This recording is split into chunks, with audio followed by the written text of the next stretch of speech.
Olá, tudo bem? Hoje vamos falar sobre revisão sistemática. Lembre que toda revisão de literatura é uma revisão feita por materiais, textos que sejam relacionados ao tema da sua pesquisa. Mas nem toda revisão de literatura é uma revisão sistemática, porque a revisão sistemática tem critérios específicos que nem todos os tipos de revisão de literatura contêm. Então é importante você saber como se faz uma revisão de literatura sistemática para aplicá-lo, se for necessário, em sua pesquisa. Se interessou sobre esse tema? Então vamos explorar.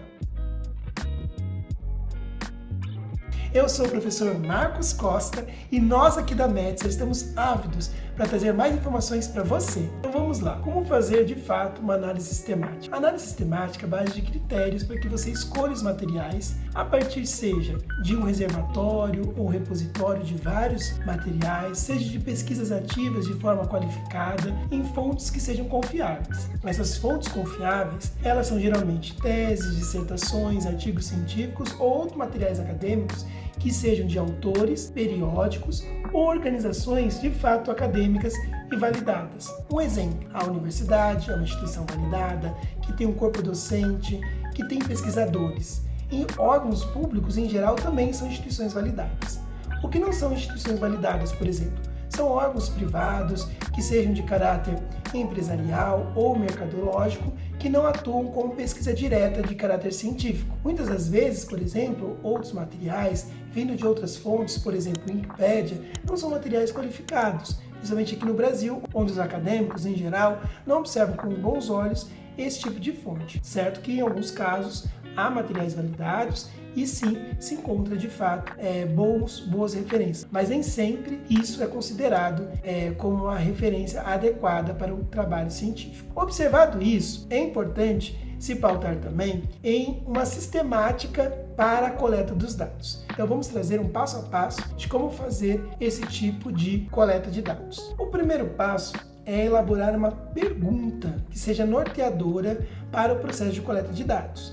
Não é simplesmente você capturar qualquer dado ou qualquer texto que seja de fato não relacionado ao seu trabalho ou à sua pesquisa, de fato ao seu objeto de estudo. Para isso, é importante você escolher as palavras-chave. Essas palavras-chave vão ser os descritores, ou seja, é a partir dessas palavras-chave que você vai colocar lá no reservatórios, repositórios, em que você vai encontrar o material adequado. Então, essas palavras-chave vão vir essa pergunta que você vai fazer diante do seu objeto. Depois, você vai buscar uma metodologia que você vai aplicar, ou seja, vai ser quantitativo, vai ser qualitativo, em geral é quantitativo por características que sejam qualitativas, que qualifiquem aquela obra, aquela referência para ser uma que vai pertencer à lista que você vai ler, interpretar e correlacionar.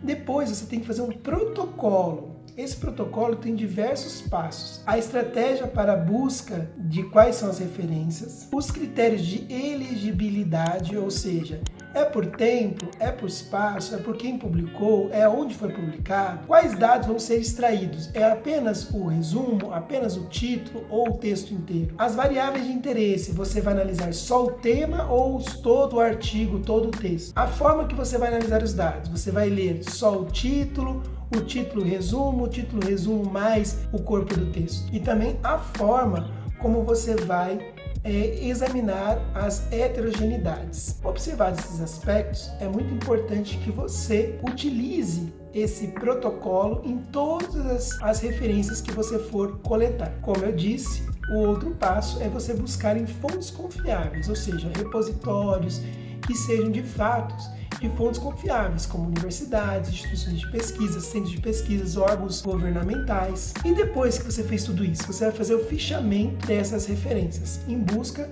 das correlações e relações que sejam adequadas à sua pesquisa. Feito isso, você vai extrair os dados e vai fazer a apresentação deles, seja em forma de tabela, gráfico.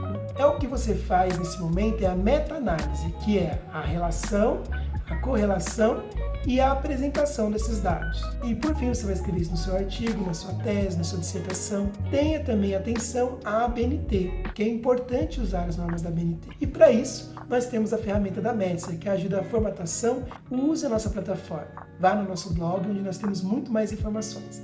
Gostou dessas dicas, desse passo a passo? Então, por favor, curta, comente, coloque aí, bata no sininho. É importante que você faça isso para que mais pessoas tenham acesso a essas informações. Muito obrigado e até a próxima!